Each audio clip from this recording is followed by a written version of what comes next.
اس کو بھی کاٹ دیا تاکہ وہ بلیڈنگ کے نتیجے میں بہت زیادہ سسپینسفل ماحول بنے اور بڑی تھرلنگ کا کام ہو.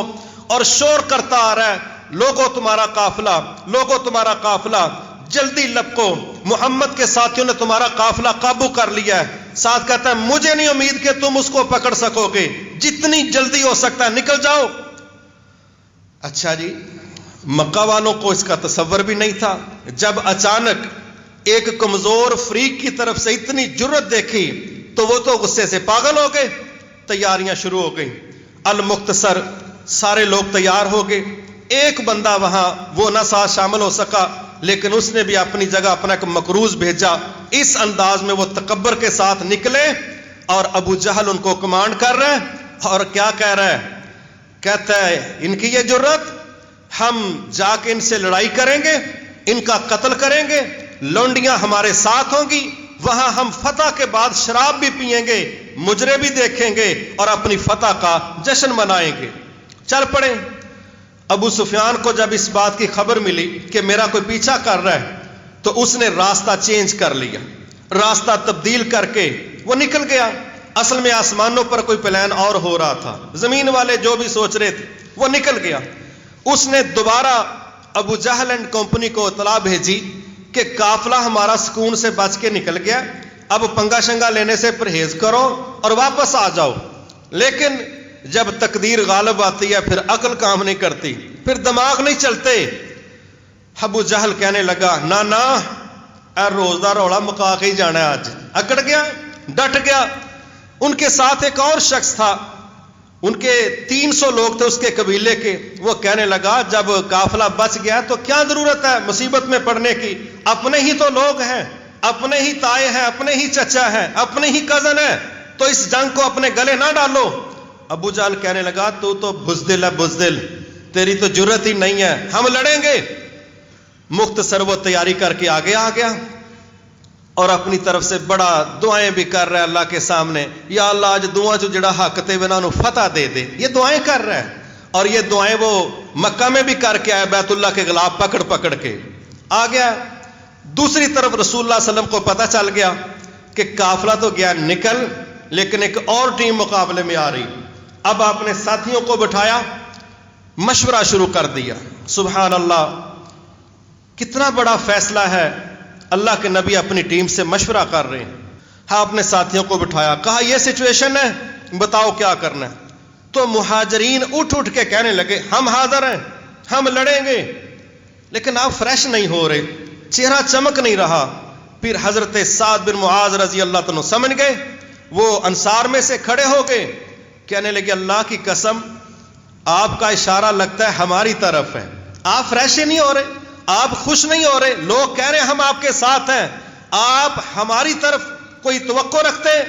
ہم وہ لوگ نہیں ہیں جو موسیٰ علیہ السلام کی قوم کی طرح موسیٰ علیہ السلام کو کہہ دیں آپ جائیں اور آپ کا رب جائے, جب شہر فتح ہو جائے گا ہمیں بھی کہہ دینا ہم بھی پہنچ جائیں گے. نہیں واللہ, ہم آپ کے آگے لڑیں گے, آپ کے پیچھے لڑیں گے, آپ کے دائیں لڑیں گے, آپ کے بائیں لڑیں گے, برق غمات تک کہتے ہیں تو وہاں تک جائیں گے.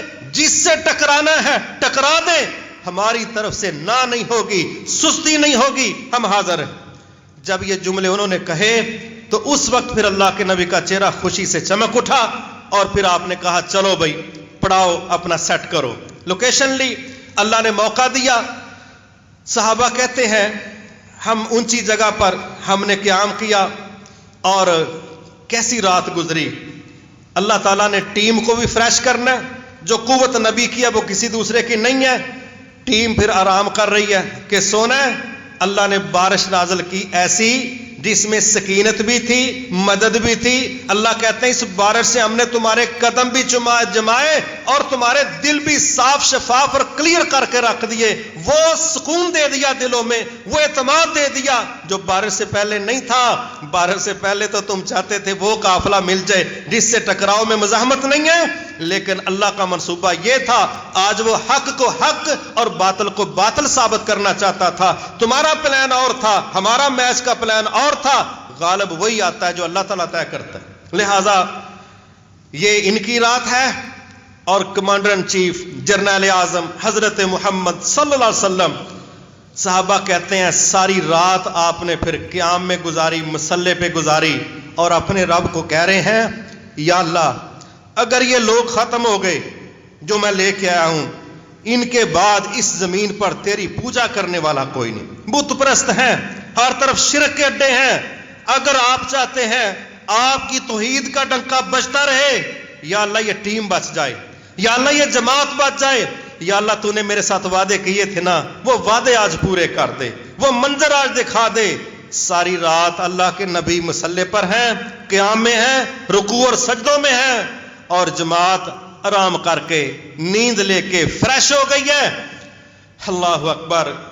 جب اللہ کے نبی نے یہ درخواست ارسال کی نا، اب آسمانوں سے بھی کمک چاہیے، تو پھر اللہ اکبر، جب یہ مزاج بن جائے نا کہ جو میرے پاس تھا میں تو لے کے آ گیا ہوں، اب جو آپ کے پاس ہے آپ لے کے آ جائیں۔ بندے بھی تھوڑے ہیں، ہتھیار بھی تھوڑے ہیں، تعداد بھی تھوڑی ہے، ٹیکنالوجی والی بات ہی کوئی نہیں، موازنے ہی نہیں بنتے۔ پھر آسمانوں میں میٹنگ شروع ہو گئی ہے۔ اس کائنات کا خالق مالک وہاں کی ایک مخلوق فرشتوں کو طلب کرتا ہے اور کہتا ہے کہ بھئی میرے بندوں کے ساتھ کھڑے ہونا ہے، اور جو میرے بندوں کے دشمن اور میرے دشمن ہیں ان کا علاج کرنا ہے۔ تو فرشتے ساری عمر تو جنگوں والا کام کیا ہی نہیں، جبرائیل علیہ السلام وہی لے کے آنے والی ڈیوٹی ہے، کوئی ملک الموت ہے، کوئی بارشیں برسانے والا ہے، کسی کی کوئی ڈیوٹی، کسی کی کوئی، لیکن جب اسلام کو ضرورت پڑی تو کوئی شعبہ جاتی نظم نہیں ہے۔ اب پھر اللہ نے کہا آؤ سب اکٹھے ہو کے، ایک ہی ڈیوٹی ہے، آج ضرورت کسی اور چیز کی ہے۔ اب وہی لے کے آنے والا فرشتہ جبرائیل علیہ السلام اپنے ساتھ ایک ٹیم کھڑی کر رہا ہے، اور اللہ کے سامنے بڑے ادب سے کھڑے ہیں کہ کرنا کیا ہے، کرنا کیسے ہے۔ اللہ اکبر۔ انشاءاللہ یہ زمین بڑا کچھ دیکھے گی۔ کیا کہہ رہا اللہ تعالیٰ؟ فرشتوں کو حکم دے رہا ہے کہ میرے بندوں کی مدد کرنی ہے، جہاد میں ساتھ کھڑا ہونا ہے۔ فرشتے کہتے ہیں کرنا کیا ہے، کیسے لڑنا ہے؟ اللہ کہتے ہیں فَاضْرِبُوا فَوْقَ الْأَعْنَاقِ وَاضْرِبُوا مِنْهُمْ كُلَّ بَنَانٍ۔ اب ڈائریکٹر اللہ تعالیٰ ہے اور عمل کرنے کے لیے سامنے فرشتے کھڑے ہیں، اور ٹریننگ سینٹر میں سکل دی جا رہی ہے، ٹیکنیک دی جا رہی ہے کہ ان کے جوڑ پر مارنا، ان کی گردنوں پر وار کرنا، ان کے ٹکڑے کر دینا۔ یہ وہی ہے جو 70 ماہوں سے زیادہ محبت کرتا ہے، لیکن وہ سسٹم پر کوئی کمپرومائز نہیں کرتا۔ اب مائیں بھی سائڈ پر ہیں، 70 کا فگر بھی سائڈ پر ہے۔ جب دشمنی ہے، جب باطل ہے، تو رویے بھی تبدیل ہیں، پالیسی بھی تبدیل ہے، کیونکہ انصاف کا یہی تقاضا ہے۔ اب فرشتے آ رہے، آسمانوں کی کمک آ رہی ہے، ادھر طیبہ کا لشکر پہنچا ہے، اور آپ دن کے وقت پھر سجدے میں پڑے، رو رو کے دعائیں کر رہے ہیں، حتیٰ کہ اتنے بے خود ہوئے کہ آپ کے کندھوں سے چادر اتر کے نیچے گر گئی۔ تو ابو بکر صدیق رضی اللہ عنہ آگے بڑھے، چادر پکڑی اور پیچھے سے آپ کو چمٹ کے کہنے لگے اٹھ جائیے، مجھے یقین ہے جس طرح آپ نے مانگ لیا ہے رب آپ کو ناکام نہیں کرے گا، جواب نہیں آئے گا، مدد آئے گی۔ آپ نے چہرہ اٹھایا، پھر کہا خوش ہو جاؤ، میں دیکھ رہا ہوں جبرائیل علیہ السلام پورا جنگی لباس، قرآن میں الفاظ ہیں مردفین، مصومین، یہ الفاظ استعمال ہوئے ہیں، تو یہ یونیفارم ہے، یہ فوجی وردی ہیں، یہ جہادی وردی ہے۔ تو فرشتے بھی یونیفارم پہن کے پورے ڈسپلن کے ساتھ، یہ 1000 کا لشکر آ رہا ہے، 2000 کا، 3000 کا، 4000 کا، 5000 کا، 5000 قرآن مجید کے مطابق ایک ٹیم اتر رہی ہے۔ بعض جگہوں پر اللہ نے کہا 1000 فرشتہ ہم نے تمہاری مدد کو بھیجا، وہ 1000 تھے مکہ والے، یہ 313 تھے، ٹینشن لے کے ڈیجٹ فگر میں۔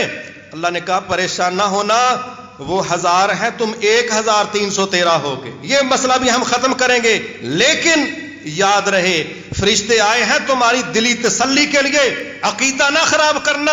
وَمَن نَّصْرُ إِلَّا مِنْ عِنْدِ اللَّهِ، ساری کائنات کے فرشتے بھی اتر آئیں، ساری دنیا تمہارے ساتھ کھڑی ہو جائے، اگر اللہ کی طرف سے تمہاری مدد نہ ہو، یہ سب فرشتے فیل ہیں، ان کے پاس کوئی صلاحیت نہیں ہے، مدد صرف اللہ کی طرف سے ہے۔ یہ تو تمہاری تسلی کے لیے ہم نے بھیجے ہیں، فیصلے اللہ تعالیٰ نے کرنے ہیں، اصل کام وہاں سے ہونا ہے۔ یہ دو ٹوک عقیدے پر کوئی کمپرومائز نہیں۔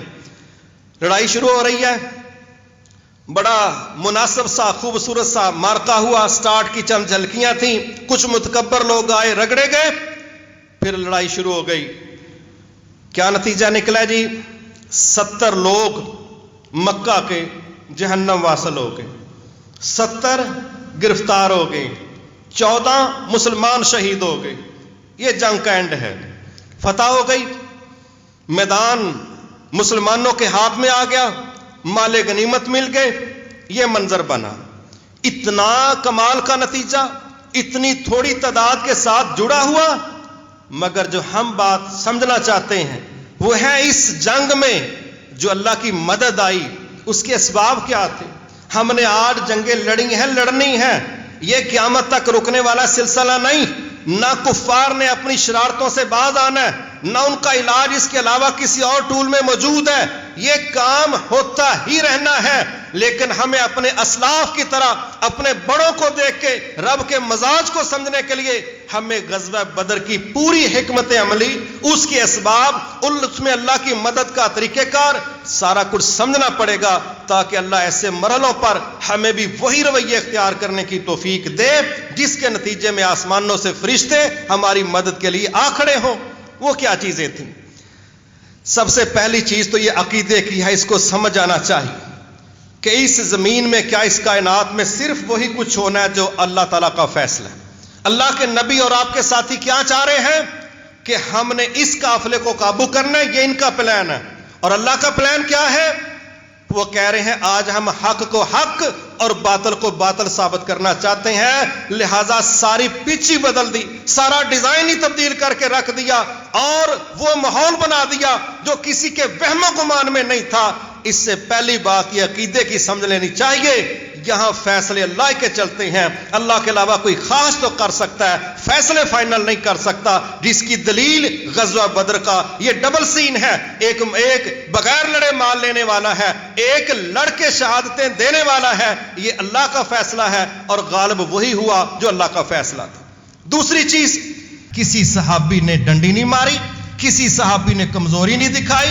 جب آپ مشورہ کر رہے تھے، دو ٹوک ساری ٹیم نے کہا جہاں ٹکرانا ٹکرا دیں، کوئی عذر نہیں، کوئی کمزوری نہیں، کوئی سستی نہیں، کوئی چھٹی نہیں، کوئی بہانہ نہیں۔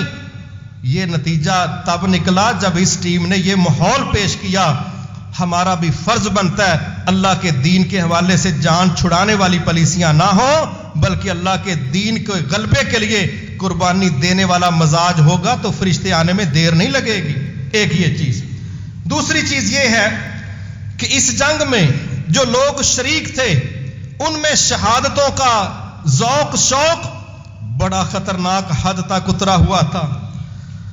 خلیفہ ہارون الرشید کو ایک دفعہ سامنا کرنا پڑا کفار کا، تو انہوں نے ایک تقریر کی، ایک لیٹر لکھا کفار کو، کہا جس طرح تمہیں شراب عزیز ہے اس سے زیادہ ہمیں شہادت عزیز ہے۔ تمہاری غلط فہمیاں ہمارے ساتھ ٹکراؤ گے تو تمہارے حق میں فیصلہ جائے گا۔ تم شراب پر مرتے ہو، ہم شہادتوں کے لیے وہ کچھ کر جاتے ہیں جو تمہارے تصور میں نہیں۔ اللہ اکبر کبیرہ۔ عمیر بن ابی وقاص ہیں، 16 سال عمر ہے، 16 سال عمر، آ گئے، کہتے ہیں اللہ کے نبی میں نے آپ کے ساتھ جانا۔ آپ دیکھتے ہیں عمر تھوڑی ہے، کہتے ہیں یار آپ رہنے دیں، آپ نہ جائیں۔ یہ اللہ کا بندہ 16 سال کی عمر، میچورٹی دیکھیں، شہادت کا شوق دیکھیں، اتنا رویا کہ اللہ کے نبی کو رحم آ گیا۔ رونا دیکھ کے اللہ کے نبی نے سلیکٹ کر لیا کہ آپ آ جاؤ۔ اللہ اکبر۔ پھر ہم ایک اور چیز دیکھتے ہیں کہ ہمارے ہاں پاکستان میں یوتھ کے نام سے اتنی بڑی آبادی ہے، 64%، شاید یہ دنیا میں پہلا یا دوسرا نمبر ہے جوان لوگوں کا، 64% نوجوانوں کی آبادی۔ ہابیز کیا ہیں؟ پنگے بازی۔ مشغلے کیا ہیں؟ فیس بک ہے، یوٹیوب ہے، گیمز ہیں، میدان ہیں کرکٹ کے اور کھیلوں کے، اور ایسی فضول سرگرمیاں ہیں جن کو بندہ بیان بھی نہیں کر سکتا۔ زندگیاں غرق اور خراب ہو رہی ہیں، تو پھر ایسے لوگوں کے ساتھ فرشتے تو نہیں اترتے، پھر شیاطین ہی جڑتے ہیں ایسے لوگوں کے ساتھ، ان کی ذرا کمپنی آپس میں مل جاتی ہے۔ بڑا ہم نے سنا ہے یہ جی ایک معوض ہے، ایک معاذ ہے۔ بیان کرنے والے کہتے ہیں بچے ہیں۔ عبد الرحمن بن عوف کہتے ہیں میں نے اپنی پوزیشن کو دیکھا، کہ میرے دائیں اور بائیں کوئی مضبوط لوگ ہیں؟ کہتے ہیں میں تھوڑا سا پریشان ہوا کہ دائیں بھی بچہ ہے بائیں طرف بھی بچہ ہے، اور بجائے اس کے کہ میں ٹینشن لیتا، انہوں نے ابھی میں سوچ رہا ہوں مجھے پوچھ رہے ہیں چچا جی کتنے تمیز والے تھے، چچا جی یہاں ابو جہل کدھر ہے، کون ہے وہ، ذرا اس کی شکل تو دکھا دے۔ کہتے ہیں میں نے دل میں سوچا پتر تو ہاں کی کہنا ہے انہوں، کیونکہ کوئی جوڑ نہیں نظر آ رہا، لیکن یہ یوتھ ہے مدینہ کی، یہ یوتھ ہے نبی کی ٹیم کی، یہ یوتھ ہے صحابہ کی نسل میں سے۔ اور ہمارے ہاں یوتھ کو سمجھ ہی نہیں آتی، کلبوں میں جانا ہے تو ٹی شرٹس پہن کے چوکوں میں کھڑے ہو گئے، کزنوں میں کیٹ واک ہو رہی ہے، بھائی تم کلب میں کس لیے گئے ہو؟ جی میں شیپ بنانے کے لیے گیا، جی میں فگر بنانے کے لیے گیا۔ بھائی تم نے ماڈلنگ کرنی ہے اور تم اللہ کی ٹیم کے بندے بنو۔ اس یوتھ کو دیکھو جو اپنی قوت کو، مسلز کو، اپنی جوانیوں کو اللہ کے دین کے لیے پیش کرنے والے ہیں۔ یوتھ کا اصل ٹریک یہ ہے، اور ہماری یوتھ کے ٹریک کی کوئی سمجھ نہیں آتی۔ بعض اوقات پوچھ لو کیا ہونڈیا ہے، کچھ بھی نہیں، اے یوتھ ہے۔ یہ یوتھ نہیں، یہ جھوٹ ہے۔ یوتھ کا یہ کردار ہے کہ اپنے 25-30 سالہ شاندار کیریئر کا بیڑا غرق کر دیں۔ یوتھ کے پاس تو محفوظ معاذ کا روڈ میپ ہے، پورا پیٹرن ہے کہ ایک مسلمان نوجوان کے لیے کون سے نوجوان رول ماڈل ہیں۔ یہ محفوظ اور معاذ وہی ٹیم ہے، یہ عمیر بن ابی وقاص وہی گروپ ہے۔ اللہ کی قسم ہمارے نوجوانوں کے لیے یہ راستہ ہے، یہ رول ماڈل ہے۔ تو عبد الرحمن بن عوف کہتے ہیں، میں نے کہا تساں کی کہنا ہے؟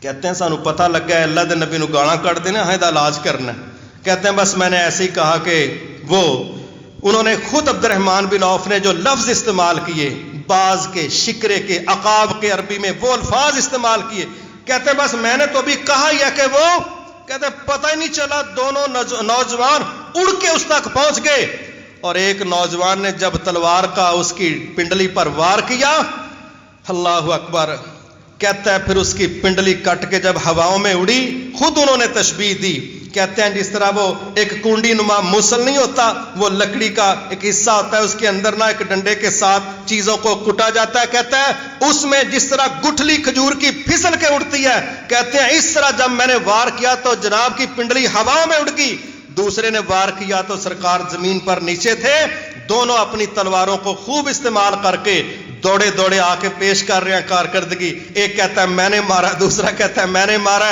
ہے بچے، اور ٹارگٹ دنیا کا فرعون ہے بقول محمد صلی اللہ علیہ وسلم۔ اس امت کا فرعون، مارنے والوں کا کریڈٹ کہ بچے ہیں، نوجوان ہیں، لیکن جو کام اللہ تعالیٰ لے رہا ہے اللہ ان کو ذلیل بھی کرتا ہے۔ کمزوروں سے قوت والوں کا علاج۔ آپ نے دونوں کہہ رہے ہیں، آپ کو آ کے کارنامہ بتا رہے ہیں میں نے مارا ہے، آپ نے دونوں کی تلواریں دیکھی خون آلود تھیں، آپ نے کہا تم دونوں نہیں مارا ہے۔ یہ یوتھ کا راستہ ہے، یہ فرشتے نازل ہونے کے اسباب ہیں۔ اس طرح کی جوانیاں جو بے داغ ہوں اور جہاد کی نظر ہو جائیں، فرشتے پھر ان کی دوستیاں کرتے ہیں۔ لوز کریکٹر لوگوں کے ساتھ فرشتے نہیں آتے، شیطان ہی آتے ہیں۔ اللہ ہم سب کی اور ہماری نوجوان نسل کی اصلاح فرمائے۔ پھر ہم ایک اور چیز دیکھتے ہیں کہ دنیا میں جنگوں کے فیصلے کس بنیاد پر ہوتے ہیں۔ آرمی کی میٹنگ ہو رہی ہے، انہوں دے ٹینک کنے جے، انہوں دا پائی 2000 ٹینک، تواڈے کول ساڈے کول تے 700 بندا ہے، ایویں جان جو چھڈانی ہے۔ اچھا انہوں دی فوج اینی ہے، تواڈی اینی، انہوں دے ویپن اینے، تواڈے اینے۔ میری گل منو نا، ساڈا رلدا کچھ نہیں تے جنگ کولو جان چھڈا لو۔ او تسی کیڑے بندے اکٹھے ہوئے ہو؟ کس بنیاد پر جنگوں کے فیصلے ہو رہے ہیں؟ یہ بدر میں فیصلہ کس بنیاد پر ہو رہا ہے؟ 313 بمقابلہ 1000، چند تلواریں، چند نیزیں، اکثریت کی پیدل، صرف 2 گھوڑے، 70 اونٹ، ان کا تو مقابلہ بنتا ہی نہیں تھا۔ لیکن مسئلہ میرٹ پر یہ نہیں تھا کہ دونوں کی تعداد کیا ہے، مسئلہ یہ تھا آج حق پر کون ہے اور باطل پر کون ہے۔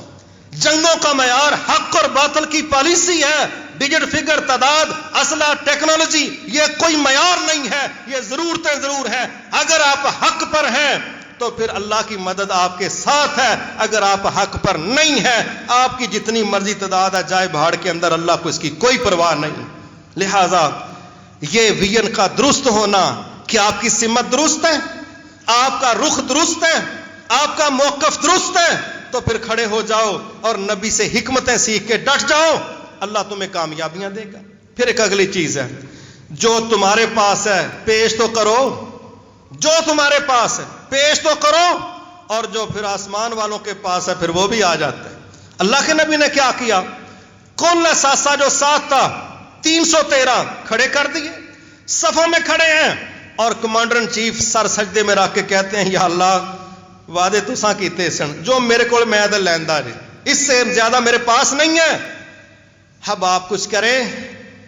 اوپر والوں نے سمجھایا ہمارے پاس بہت کچھ ہے، آپ پریشان نہ ہو، ہمارا بھی فرض بنتا ہے جب ہم رب سے مدد چاہتے ہیں پہلے وہ ہم پیش کر دیں جو ہمارے پاس ہے، اس کے بعد رب کو کہیں کہ اب آپ پیش کریں۔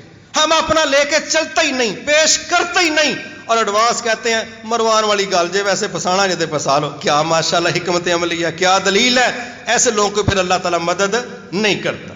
پھر ہم ایک اور چیز دیکھتے ہیں کہ اسی جنگ میں ایک بندہ ہے، دنیا اس کو عبداللہ ابن مسعود رضی اللہ عنہ کے نام سے جانتی، اہل علم میں ان کا بڑا تعارف ہے کیونکہ یہ مفسر قرآن ہیں، یہ داعی اسلام ہیں، یہ بہت بڑے دین کے فقیہ ہیں، لیکن ٹارگٹ کیا ہے؟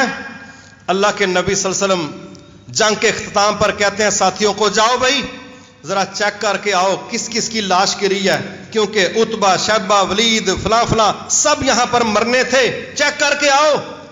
چیک کرتے کرتے عبداللہ ابن مسعود رضی اللہ عنہ پہنچے ایک مرنے والے بندے کے پاس، دیکھا کہ یہ تو ابو جہل ہے، پہچانتے تھے، اللہ اکبر، چڑھ گئے سینے پر، چڑھ گئے سینے پر، مفسر قرآن فرعون کے سینے پر۔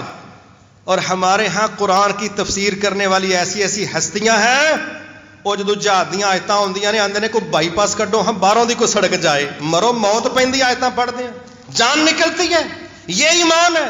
واللہ ایسے حالات ہیں کہ طائرانہ انداز میں جہادی آیات کے اوپر سے گزر جائیں گے فضائیہ کا استعمال کرتے ہوئے کہ کہتے پیر نہ نیڑے لگ جان، جان چھڑاتے ہوئے۔ اور کہ یہ مفسر ہے کہ جو فرعون کی چھاتی پر چڑھا ہے اور اس کی گردن کاٹنے لگا ہے، اور فرعون اب بھی تکبر میں ہے۔ ابو جہل کیا کہہ رہا ہے؟ او بکریوں کے چرواہے بڑی اچھی تھان تے چڑھ گئے ہیں، کہ اسی ایفل ٹاور تے چڑھ گئے اچھی تھان تے، بندہ ہی ہے تو قابو آ گیا، تیرا علاج ہو گیا۔ کون سی اونچائی والی جگہ ہے؟ کہتا ہے بہت اونچی جگہ پر چڑھ گئے ہو۔ پھر کیا کہتا ہے؟ کہتا ہے ویسے ایڈی وڈی گردن تو آج تک وڈی نہیں ہونی، انشاءاللہ آج تک قابو آ گئی ہے نا۔ اب گردن کاٹنے لگا ہے مفسر قرآن متکبر، پھر بھی کیا کہتا ہے؟ ذرا تھلو رکھ کے کٹی، کیوں؟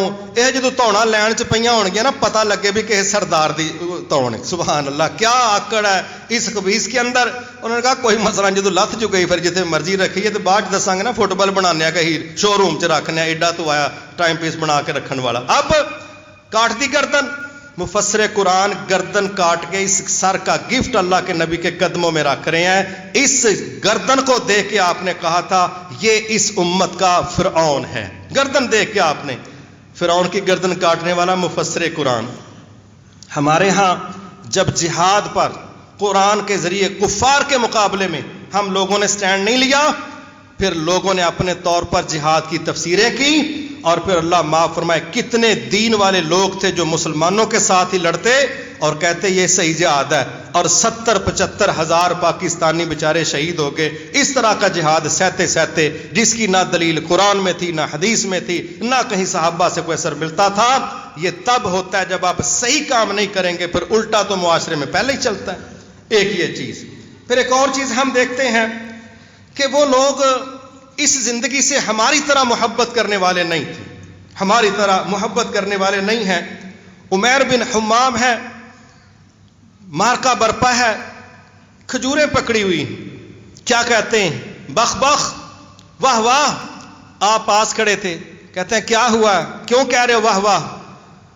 کہتے ہیں جنتوں کی طرف جانا ہے، جانے کو دل کرتا ہے۔ آپ نے کہا تو انہی میں سے ہے، اشارہ دے دیا کہ تیری شہادت ہو جائے گی۔ کھجوریں کھا رہے ہیں، کہتے ہیں جب جنتوں میں جانا ہے پھر اتنی دیر اگر میں کھجوریں کھاتا رہا تو زندگی بڑی طویل ہو جائے گی۔ کیا وین ہے اس بندے کا، چند کھجوریں کھاتے کتنا ٹائم لگنا تھا، کہتا ہے میں اتنا وقفہ بھی، اتنی دوری، اتنا گیپ میں جنتوں سے برداشت نہیں کر سکتا۔ یہ چند کھجوریں کھا کے جو چند سیکنڈ منٹ میں نے لیٹ ہونا ہے، میں بہت لیٹ ہو جاؤں گا، مجھے اتنی لمبی زندگی نہیں چاہیے۔ کھاتے کھاتے کھجوریں پھینک دی، ٹکا کے اللہ کے دشمنوں سے لڑائی کی، چند لمحوں کے اندر شہید ہو کے اللہ کی جنتوں کا مہمان بن گیا۔ ہمارے ہاں جینے کی پلاننگ ہے اور ہم جی بھی صحیح نہیں سکتے، یہ بات یاد رکھنی چاہیے۔ جو لوگ جینے کی پلاننگ کرتے ہیں دنیا والے ان کو جینے نہیں دیتے، اور لوگ جو دنیا میں شہادتوں کی پلاننگ کرتے ہیں کفار ان کا بگاڑ کچھ نہیں سکتے، کہہ چکے ہیں ان کا کوئی توڑ نہیں، ان کا کوئی حل نہیں، یہ آتے ہی مرنے کے لیے ہیں، کیا حل کریں؟ حل تو ان کا ہوتا ہے جو بچنے کی بات کرتا ہے، یہ تو آتے ہی مرنے کے لیے۔ میرے بھائی، صحابہ نے اپنی اس زندگی کو اس طرح پلان نہیں کیا جس طرح ہم کرتے۔ ہمارے ہم منصوبے ہیں کئی نسلوں کے، اور کہتے ہیں فخر سے اینا کا کام میں کر چھڑیا، میریاں 4 نسلاں بھی کھاندیاں رہنگیاں بہ کے مکڑ نہیں لگا، بڑا انجینئر ہے تو ماشاءاللہ، بڑی کمال کی پلاننگ ہے تیری، اپنا تجھے شام کا پتہ نہیں اور 4 نسلوں کا تم مینجمنٹ کا ٹھیکہ اٹھا رہا۔ صحابہ اس چکروں میں نہیں تھے، وہ کہتے تھے چند کھجوریں بھی کھائیں تو لیٹ ہو جائیں گے، جب جانا جو جنت میں ہے تو لیٹ کیوں کریں؟ نہ سالوں کی لیٹ ہے نہ مہینوں کی، چند لمحے بھی برداشت دوری نہیں کر رہے، کیونکہ جنتوں میں سارا کچھ مل جانا تھا، پھر یہاں کی کھجوریں ضرور کھانی ہے، یہ ویژن تھا۔ پھر ہم ایک اور چیز دیکھتے ہیں کہ اس جنگ میں جو لوگ شریک تھے ان کے ساتھی، گھر والے، صبر والے، ہماری مائیں، بہنیں، بیٹیاں، اللہ ان کی زندگیوں میں برکت عطا فرمائے۔